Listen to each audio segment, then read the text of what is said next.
Hey guys, I'm Tom, and in this video I'll guide you through how I created a stunning Elven fantasy style house, simply because I had a really clear process for it and hopefully you guys can learn something from that.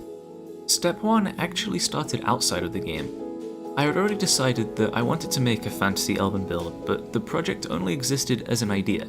I needed to get inspired, and so I hopped onto Pinterest and searched for some Tolkien-esque concept art. Pinterest is one of the best resources for finding artistic inspiration and is normally a lot better than Google Images. I saved a short list of the most suitable pictures and then took my favourite parts from each one. For example, the front section of this one, the colour scheme from here, and the tower from this design, combining them into a quick sketch. For the terrain, I wanted the structure to sit on the edge of some large cascading waterfalls, much like Rivendell. Making a sketch is not something that I usually do for builds, and I don't have an artistic background, so it's nothing to show off.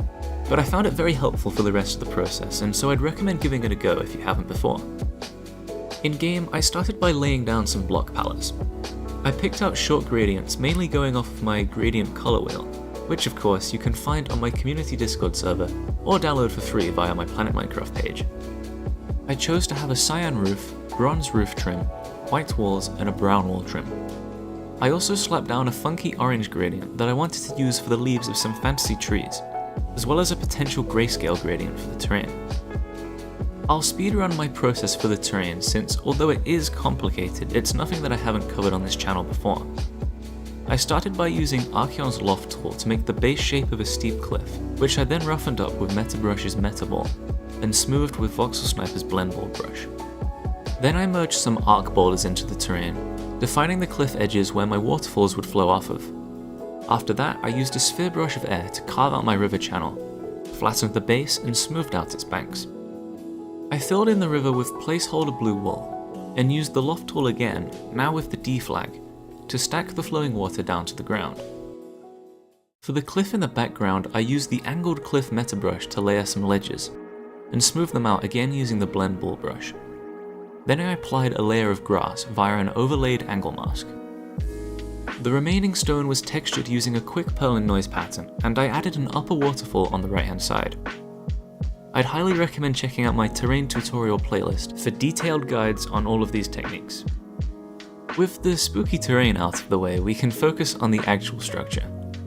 Following my reference sketch, I began to outline the front facade with its curving side roofs, just establishing the fundamental shapes with wall placeholder blocks.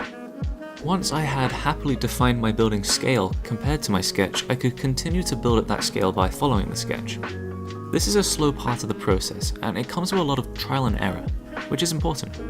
To form curving roofs like these, make each level shorter every time you move in a block towards the middle, as if the outline is an arc of a larger circle.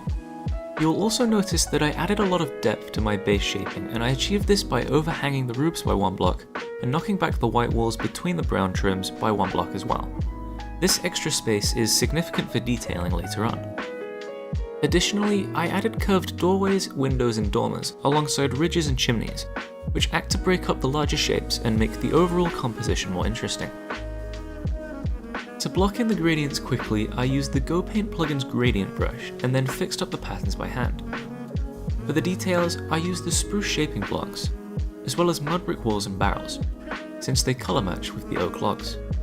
I'll highlight the curving ends of the roof cresting, the undersides of the roof trim, and the smooth layered curves of the front threshold. I love to utilise open fence gates to smoothly transition between full blocks, and most of the time it actually looks a lot cleaner than using inverted stairs in the same positions. At some point I moved the whole structure forward so that it was closer to the cliff edge and raised it up onto a platform, so that it fit into the terrain more instead of just sitting on it. On top of the grass blocks, I added a purl and noise pattern of grass, ferns and air, and I did the same for the riverbed with seagrass and kelp. I also brushed in small clusters of lily pads. For the trees, I used some older assets but made fancy variants with the aforementioned orange gradient and darker trunks. A little bit of colour theory for you guys. Orange and blue are complementary colours, and so that's probably why the trees fit in well here, against the roofs and the water. To contrast the white walls against the light grey platform, I added a grey trim along their base, then introduced some subtle variation to the remaining wall blocks. At this point, the build was obviously nearing completion, however it was desperately lacking in those magical finishing touches.